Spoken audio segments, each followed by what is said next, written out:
All right, Rafi, I have invited you. You can join the study. Yeah, I am there. Okay, perfect. Can start straight away.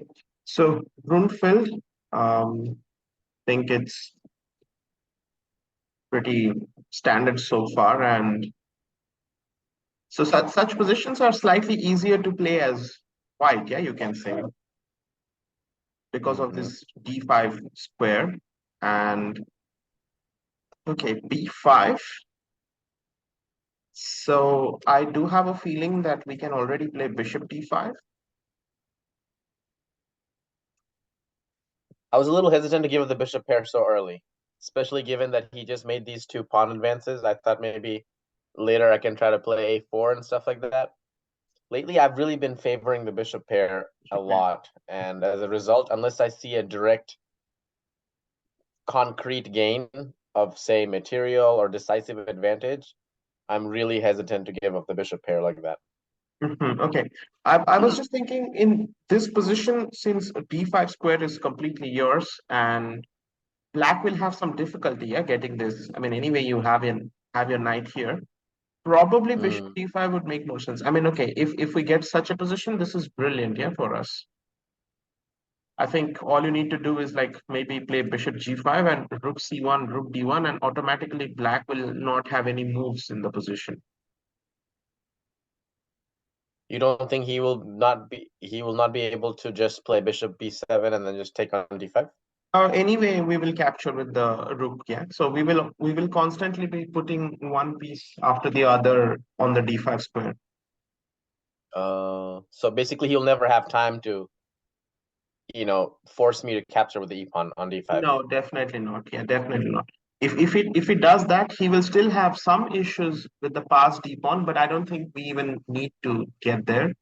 Both the squares are weak, yeah. So like both c5 and d5 are weaknesses. So that means if we manage to put this knight here as well and follow it up with b4 somehow, it's also going to be a great advantage. I don't think it's necessary to play b4 because I just see that bishop e3 and knight c5 is also a great idea.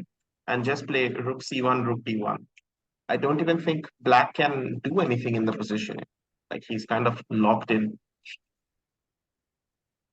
Mm, okay, makes This sense. this this is perfect. I think black will have to play either bishop b7 or rook a7. No, rook a7 doesn't make any sense. Yeah, just bishop e3. The rook is trapped. Hmm. So bishop b7 is pretty much forced here. Now I think we should just take it and just play bishop g5. So again, threatening to take and put the knight on d5. So this Mm, this automatically looks pretty good for us. yeah, makes sense. And I'd prefer to play this with white for sure. Yeah, because alternative means that I have to draw the bishop back, first of all, and then second of all, block the file. Yeah, It's just a waste of time, right? Like I'm moving my pieces backwards more so. exactly. But still, the funny thing is, even after few moves which you played in the game, again black is in a kind of a locked position. Yeah, you can say. Hmm. So I think it's fine. But by the way, did you by any chance calculate some knight d5 stuff here? Was it like worth it? Right now? Yeah, something like this. Um, Not too much. I didn't want to force the issue on anything. I just knew that I had a pretty solid, huge advantage. Hmm. I thought that I will just sit with the advantage and try to keep improving my position because black doesn't really have much he can do except for try to play for f5. So I Okay. wasn't trying to like force the issue basically. So to answer your question, no, I did not calculate that. Okay. And what about if we are talking about simple development, what about bishop c2, bishop b3 straight away? I did consider that, but not straight away.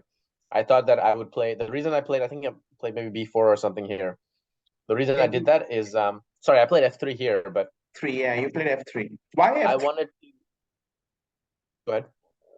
I mean, why f3? So to stop any sort of knight g4, But harassing that. knight g4 is not a problem, yeah. We have knight d5.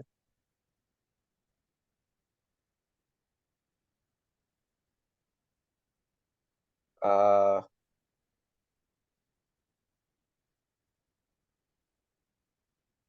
and if he just takes on e3, Queen e3. hmm, Now we have knight c7 coming up, rook c6 coming up. So many threats, I guess. okay, that makes sense. So basically, what I needed to do here was just be more forceful with executing the advantage that I have on the advantage that I have. Yeah, Like f3 too slow, is what you're f3 is saying. just a bit slow. Yeah, exactly. I mean, I just don't think f3 is necessary here. F3 is definitely not a very bad move. I just think f3 is not necessary in this particular position because we have so much advantage. Like, first of all, we have complete development, yeah, already. Black's queen is pretty awkwardly placed, and this is one issue of opening up the C and D file. Like you have found a safe square, yeah, for your queen. He hasn't yet, so that's going to be always under attack. This managed to get to a good square, so I think pretty much now Black is completely losing, to be honest, because way too much development advantage for us. Mm-hmm. So f3, I'm not very sure. I just want to check if f3 is like actually good or okay. Bishop c2 is the best move here, so I think that's a great idea. Mm-hmm. Yeah, so I was tactically thinking knight d5 because I thought maybe if he takes queen d5, we have bishop g6. Mm-hmm. But I still have to calculate queen a2, rook a1, and it seems knight d5 also is winning, by the way. I mean, if I manage to get a position like this should be good for me. I knew that he wouldn't take on d5 probably, right? If he doesn't take, then it's a bit difficult to stop knight c7. I mean, like he'll take the knight, but he won't take with the queen after that. Yes, so now I have a strong pawn and some rook c6 idea. Still depends, yeah, what exactly black is playing right now. Yeah. It's a bit difficult to play this position as black as well. Anyway, knight d5 is still like forcing matters. I think bishop c2 was much better, just bishop b3. So all your Mm-hmm. pieces are active, both the bishops, both the knights and rooks. So I think everything is fine in your position. For black, he Yeah. still has to he doesn't have enough squares, that's the problem for black. Right. I did consider this knight d5, by the way. After I thought that I would play that if he ever played b4. Okay. All right, let's just proceed with the game, how it happened. So knight b6, b4. So you eventually ended up playing this one, okay? Mm-hmm. And why not bishop b3 here? I wanted to get the d6 square first.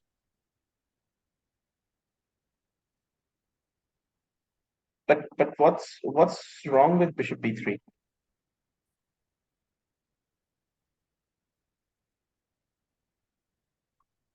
Oh, it just drops the queen right away, huh? Yeah, Oh, couldn't he just play knight c4? I'll I'll probably then play knight d5. It's like a huge pin everywhere, I think.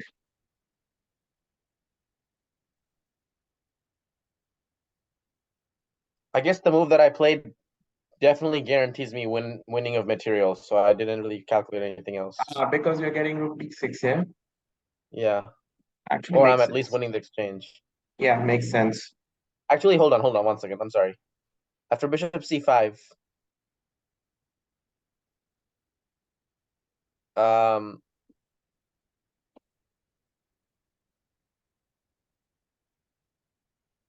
okay, either way he's losing material. Like even if he plays something like, I don't know, 98 or something, I'm still gonna win material by just taking the rook, right?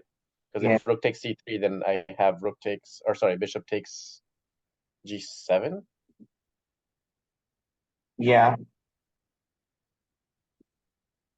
I think he's losing material by force.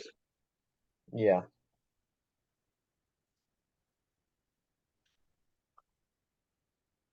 Okay, got it. Yeah. Okay, so this position should be completely winning for you. And now you have an extra queen, yeah. So I don't think anything should be bothering you from this moment. Well, I don't have an extra queen. I have a queen for the rook and bishop. Two pieces. Yeah, I got that. Or But two minor pieces. yeah, but that should be more than enough, yeah, in this position. Well, as you can see, he put up tremendous amounts of resistance. Resistance, yeah. But I also think here some conversion issues were there as well. So first of all, this is the moment. I don't want Queen C2 to happen. I don't see the point. Maybe it's already time for me to remove the bishop. Yeah, play something like bishop E3. So I thought that I could just trap that rook on the A file. That was my whole idea Whole of idea. trying to maintain. But he will somehow sacrifice, yeah, on A5. So I'm just thinking, Yeah, can we yeah, pull back like this?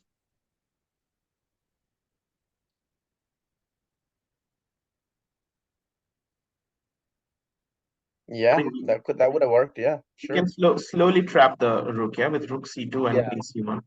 that's what I was trying to do, right? Yes, exactly. So I think this is winning also. Okay, so here he gets some pretty weird tactics, but still okay. Now he has three pieces, but he will have to give back one piece, yeah, for the C pawn, Yeah. and his rook is still outside out of the play. Okay, so now we don't have queen C3, queen C3, rook 8. Ah, okay, rook A2 or rook A3, and bishop F8 is there, yeah. Yeah, I wanted to keep that rook on the A file tied down as much as possible. So And his C7, queen. queen D2. Okay, why we give up the okay, so he, I mean, I knew that queen takes bishop is also winning, but I thought that rook d8 is much more, or sorry, queen d8 is more forcing. okay, queen D8 is fine, and queen B8 seems to do the trick here. Two queens.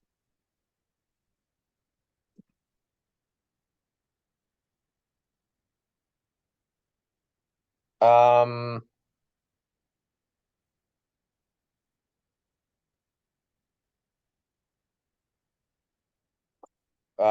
I guess he doesn't have anything but rook a1 check and Okay, rook one queen c1, E2, right? but okay, king E2, rook C1, C8 queens. Yeah. Yeah. Hmm. Do you think black can have any fortress? I don't think so. Yeah. Yeah, that's true. Does he have? No, there is no fortress, of course. Oops, sorry.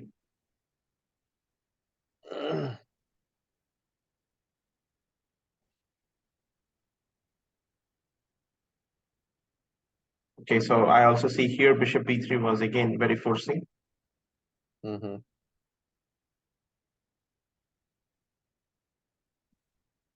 Okay, queen C2. So bishop E3 was the right move. Yeah, okay, that's nice to know. So here, still this should be completely winning. Yeah, I think queen D2 is a brilliant move, and now you have queen D8, so it's kind of game over. Mm-hmm. Okay, so here from the suggestion of the computer, even queen E8 works because after promotion you have check and you pick the rook as well. Oh, wow. That Yeah, should I have missed that too. yeah, should have been just game over actually. Yeah, I didn't see that. I was playing queen b8 to stop bishop b6. Like I thought this, but then bishop b6. Yeah, that's the reason I thought okay. But okay, now I can understand. I should just take and just queen and check and take the rook. Yeah. Okay, let's just see what happens. Now black is defended. Yeah, at least all of his pieces are defended. Yeah. Okay, but still, I think the maximum that But black he can. has coordination problems. That's the only reason why I'm winning, right? Yeah, Like he has materially, materially is fine. he's even. Yeah, material is Yeah. fine. He has huge coordination issues, and because I think because of that coordination thing, he will lose material basically. Yeah.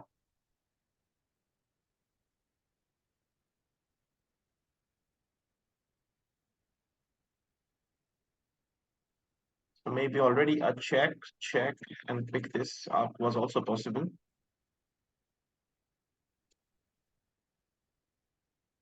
Mm-hmm. But I think it's doesn't matter. Anyway, you're gonna pick it up. Okay, so But he this is did make a black. fortress now.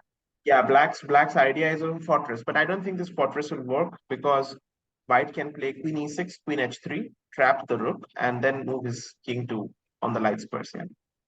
Mm-hmm. So I don't think this fortress is going to work.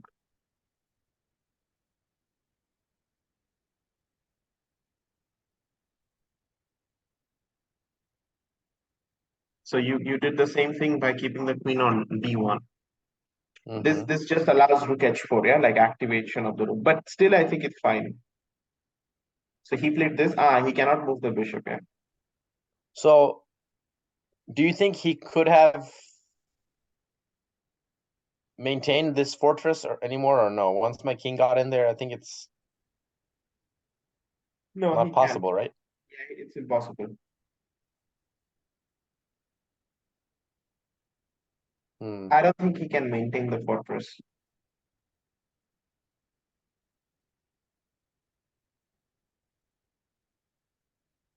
I think it's a straightaway losing situation for him. So yeah, he gives up, and now this should be easy. Yeah, I mean, okay, I like here are my questions. I mean, why do we need to simplify? Can't we just play queen d5 here?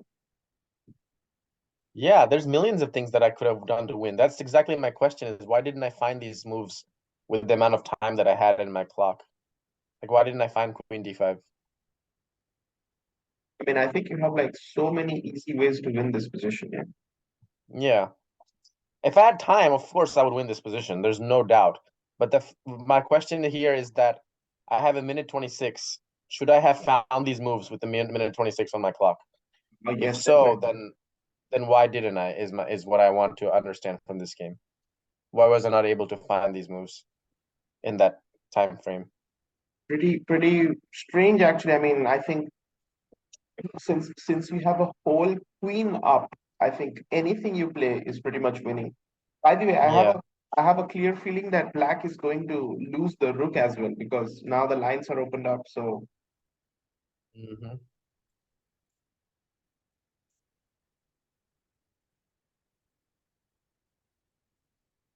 I mean, it's one of the things that is easily visible. Right. So I don't know. Okay. So here again, we allowed black some sort of a fortress, which of course won't work.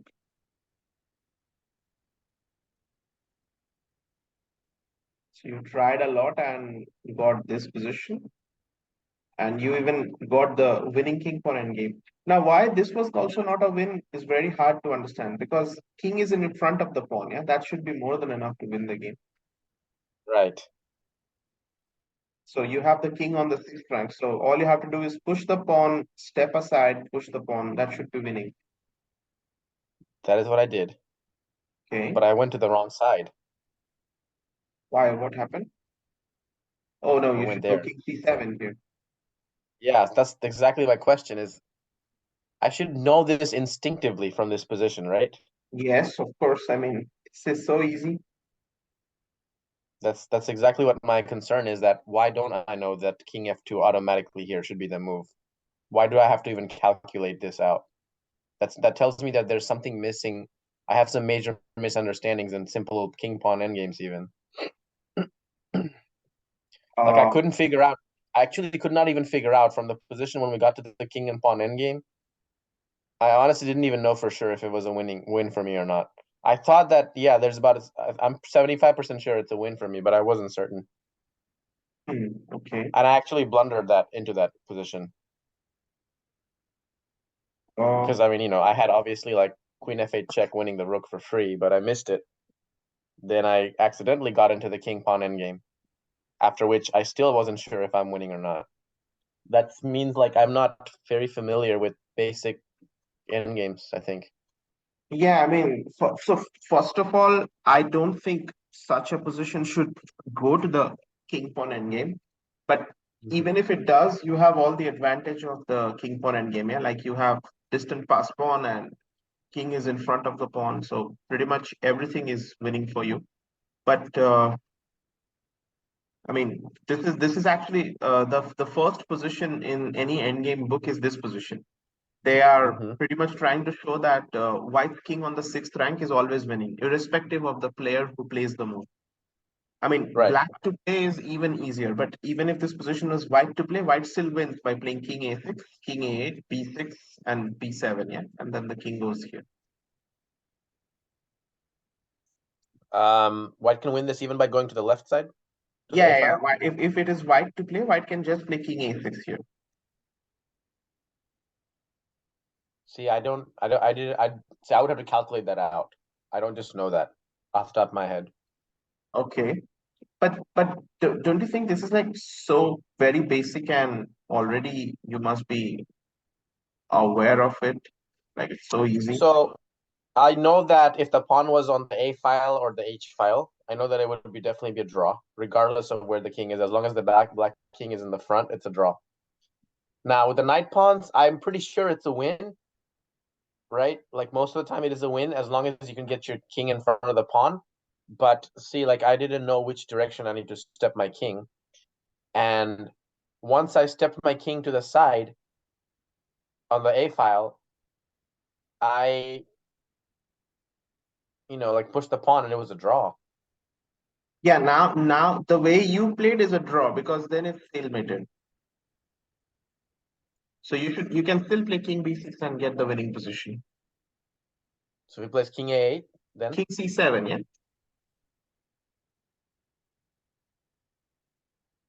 Like it's Hmm. basic opposition and stuff like that. It's hard to even Is it count possible to have this. this scenario where it's white to move?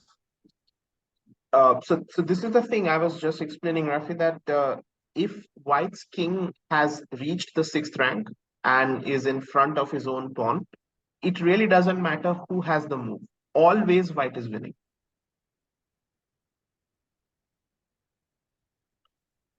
Okay, but So is it possible to have that scenario you just put on the board mhm, with king on f2, black king on a8 yeah, with white to move? Does yeah, that ever happen?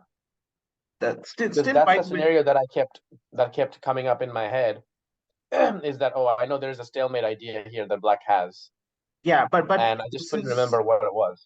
this is also okay.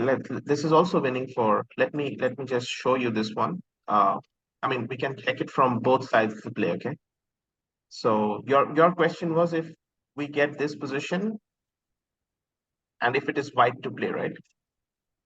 Yeah, white just So this is the position, makes right? me. Mhm. So we win by playing king b6 here.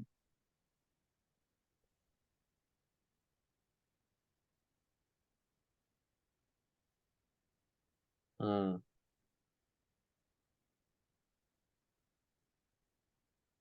King b1. King b8 and king a6. You have to play king a8, yeah, Mm-hmm. and just b6. Mm.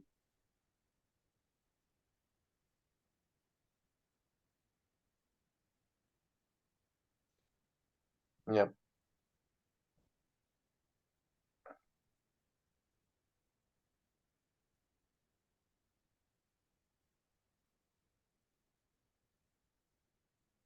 I think it's game over. Yeah.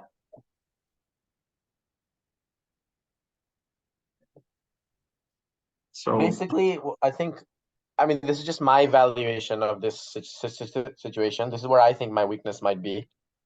I'm not that familiar with simple king pawn endgames yet. mhm. Like, I'm not familiar enough to instantly have known as soon as we got to the king pawn endgame. I believe it. I should have been able to just immediately know that that's probably winning for me, but I wasn't sure. I was like 60, 70% sure that I'm winning. And the second Mhm. thing is, even when it comes to the very last moment like this, where I need to figure out how to queen that pawn, I don't even have that knowledge of knowing this without having to calculate this out. Had I had 15 minutes on my clock, of course I can win this position.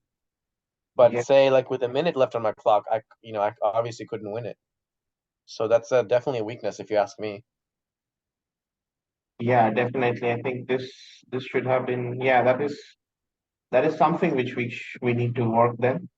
Uh, I don't think that that's a weakness. I just think we haven't gone through those positions. I mean, of course, it was some topic which we did not plan, uh, but at least your former coach must, I mean, should have told you this one. It's like something very beginning of the chess endgame trainings. I never studied endgames with anybody except for with um Pradeep with that knight pawn Ah, endgame one time. That's it. No okay. coach has ever like worked with endgames on endgames with me. Shrey's his philosophy was that Yeah, you yeah, need to get through the opening and middle game to even get to an end game. Let's fix your middle and opening first. yeah. You mentioned, but this is the thing. Yeah, like okay. See, I mean, let's just get to the position, right? Let's say we fixed your opening. So this is the position that you can play. So let's go to move number 15. Yeah. Okay. Mm-hmm. Perfect display of opening, right? I mean, you Mm-hmm. have development, you have center control, you have better pieces, and you have pretty much everything. Then comes the middle game conversion or the middle game plan. So here you came up with a plan. I don't know if it's the best or not, but it definitely looked pretty good. And you won material. So pretty much on with move number 20, I think the middle game is finished. Yeah. Mm-hmm. So here from here you need to know a little bit of end games to win. And I think that's where this thing backfired because see, this all I can still say as a part of the middle game. And yeah, there are tactics here which we should have found. But I don't think we can ever say that you don't need end games, but because we first need to fix your middle game and openings. I mean, end game should be necessary, especially the basic ones. Mm-hmm. Okay, and one more important thing is we always need to like the general rule of starting end game is we need to um start with king pawn endgames and then go to rook versus pawn endgames and then the rook endgames. That's like the usual procedure. We rarely start endgame training sessions with knight pawn endgames or knight versus pawn or anything like that. Mm, I see. In that case, then I think unless we can maybe like have a few sessions in there where we can probably do this where we alternate a little bit. So Hmm. let's just say like 2, 3 sessions straight end game, then Hmm. one session of going through some strategical Game. ideas revolving around the openings that we just learned, Hmm. and then back to end games for another couple of sessions, and then one session of going reviewing more games, to get more ideas about the openings. I think tackling end games. I think right now I'm at a position where I need to really like officially study end games because, like I said, in the last 3 years since 2020, I have not studied any kind of end game at all. On my own, I haven't. With Shrey, I haven't. With him. So that's starting to like now I think affect my play and my improvement. Hmm. Yeah, I think that's definitely one thing. Well, it's pretty clear actually. I think yeah, we need to do that. We need to definitely work on the end games. If especially if we are spoiling away such king pawn end games, like this one. So this is Yeah. this is actually pretty basic that once you push your pawn to sixth rank, you should be very sure that you are winning.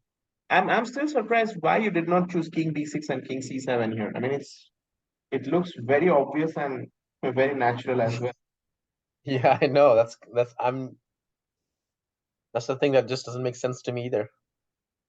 I know, like looking at this position, it wouldn't take me 2 seconds to figure out that black has to go to the left or the right. If he goes to the left, I go the other direction. Whichever Yeah, direction he goes, I go the opposite, right? yeah, because this To is grab that queening square. yes, exactly. This is actually the very beginning positions of the how would I say opposition? Yeah, let's just say like this. It's So I'll tell you why I didn't play king b6, because I thought that after king b6 he'll play king a8. Mm-hmm. I'll play king c7, and then basically I just skipped a move in my head and imagined that I was gonna play b6 and it'll be a stalemate. So you forgot b6 comes with a check, yeah? I intuitively knew that there's a stalemate idea after b6 and king gets Mhm. stuck in the corner. Yeah. And as a result, I just immediately instinctively avoided that whole scenario and played the b6 move. See, okay, so basically you are right, but that thing happens in this position. So the second position here. So in this position, White's winning idea is king a6, and there is a reason why we go king a6. I mean, sorry, why we go king a6 here. The point is we avoid the stalemate by going king a6. Like for example, if you go king c6 with the same idea that if king c8 and this wins, yeah, for you. Mm-hmm. This doesn't work because black can play king a7, and if you by mistakenly play b6, then king a8 is a draw. Mm.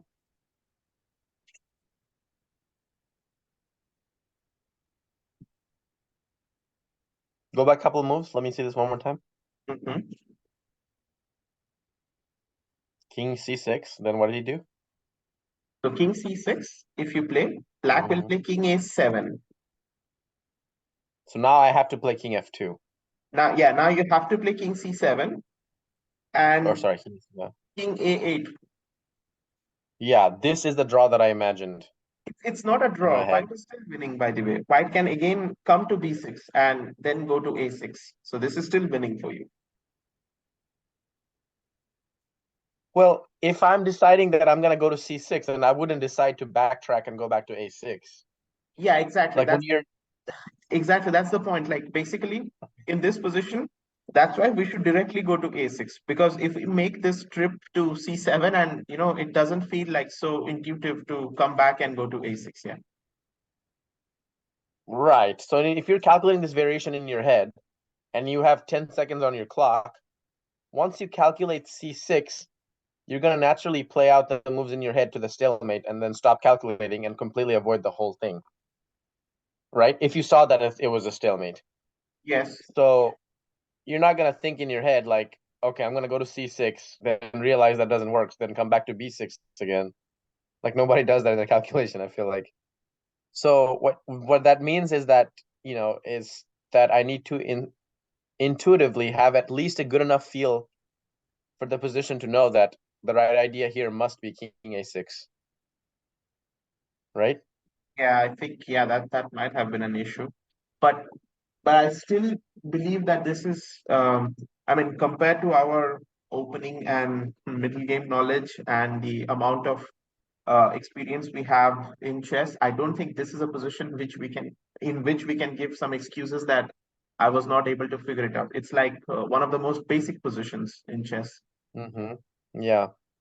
So unfortunately, this should have been. I mean, yeah, apart from all the other winning ideas, I think this at least should have been converted because uh, you are. I mean, even if you don't know this one, you still have this position. I mean, you have everything in your favor in this position. Like Mm-hmm. basically, it's even black to play. So if it is black to play, black doesn't even have any stalemating ideas. Mm-hmm. So this is so easy, super easy actually. And he was a Russian guy, and he offered me many draws earlier in the game. And then when I played this b6 at the end, he said LOL. It made me so mad.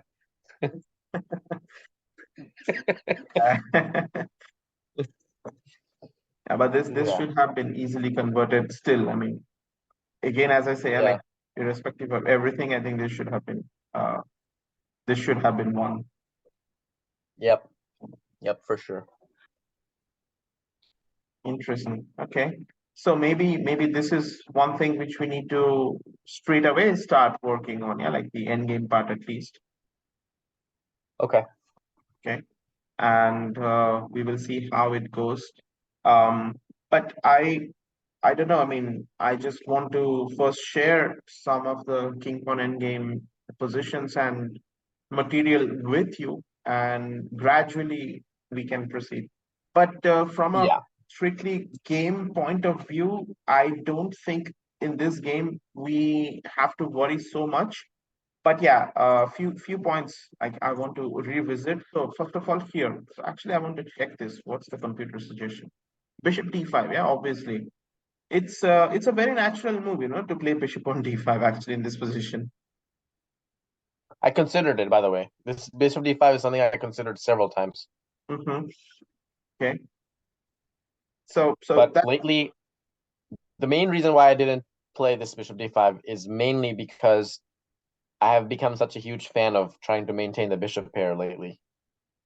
So without going into the details of the calculation and the position, I just intuitively realized that bishop d5 does not win any material. Hmm. I'm not really seeing that there's a significant advantage, like a winning advantage after bishop d5. Hmm. Therefore, my principle says do not give up the bishop pair. So I naturally just drew it back. That's the thought process that I used. Okay. But Interesting. anyway, go ahead. What were you saying about bishop d5? No, I mean, I was just saying that bishop d5 looks so easy and obvious to me. I mean, just by the look of it, I just thought, okay, this has to be the solution, and this has to be the most natural looking move. And it's more like an outpost situation. Yeah, I'm not thinking about double bishops even here. Mm-hmm. Like I mean, see, the thing is, in these kind of cases, black bishop on g7 is probably like the worst piece, yeah, in the position. Mm-hmm.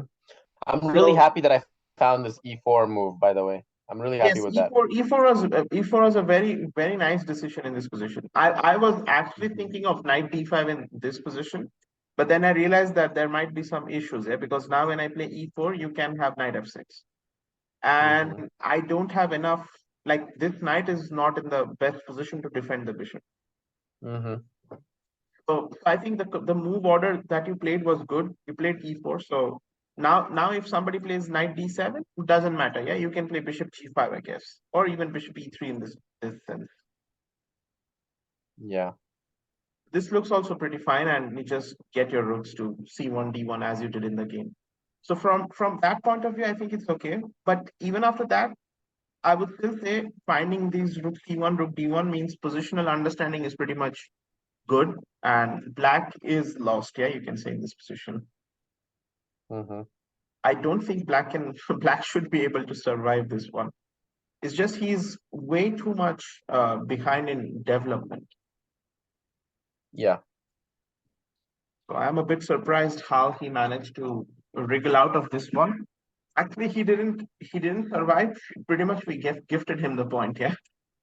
Yeah. Here I understand. I mean, this bishop c5 and all is pretty fine. I won't say missing bishop b3 or missing like bishop b3 now. It's okay. It's fine, I would say, because rook d6 is winning the queen. Yeah, after all, Mm-hmm. this all is. I mean, yeah, it became a bit more complicated than it was necessary, but I still think it's completely winning for you. So Mm-hmm. only thing is the conversion should have been much more smoother. Yeah, I don't think it should Mm-hmm. be that difficult. We still managed to give black this position, yeah, which is like a fortress kind of position. Because Yep. right now we cannot take any of his material, like all are defended. It's a completely Mm-hmm. different thing that we have this queen h3 idea and the king march up to here, which should be, well, color complexes. Yeah, light squares are too weak. Black cannot Mm-hmm. defend light squares. So I think that's one part which is working in favor of us. But yeah, I mean, I still think we should have just won this one. Mm-hmm. Yeah. I mean, when I look at this position, I mean, this game in general, I think the main culprit was a very basic endgame, and that should not happen when you have already played a nice game, a nice positional crushing game, which is, I mean, very true to your style. You like such positions to play as Yeah. white at least. So where everything is developed, principled, and you have all these positional ideas. Pretty much got that. So I'm not very sure where exactly we should be, focusing on right after this game.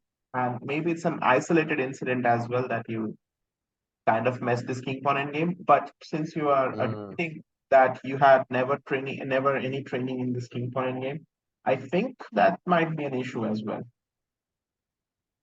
Yeah, I think unless you think otherwise, I think we need to start formally tackling endgames.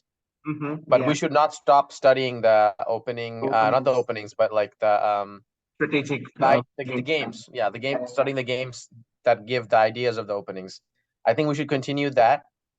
I think we should cover the end games, and then I think I should really, on my own, seriously get back to doing calculation and tactics training because I have been extremely lazy on that too. You can clearly see from this game. I'm I was calculating maybe like two moves every the whole game, 2 3 moves, no more than that. Because had I calculated any more than 3 moves, there's no way I would have missed moves like queen d5 check, picking up the central pawns, or Hmm. queen f8 check in the end game, picking up the free rook, or queen takes e8, then getting another queen, and then followed by queen c7 check, picking up the rook on a5. The fact that I missed those things means that I'm very lazy with my calculation, I think. Yeah, true. I mean, this is again some sort of a position where it's not even calculation. It's kind of just like simple visualization. Yeah, Mm-hmm. calculation still requires finding correct moves from both sides. Here, we are pretty much finding moves from one side, and that's it. Yes. So it's actually some sort of a visualization thing. Okay, we can improve. We can work on both calculation and visualization. And of course I can provide the end game materials actually to start with. I mean, I think today itself I'm gonna send you the end game materials right now. Okay, Okay. so I'm just gonna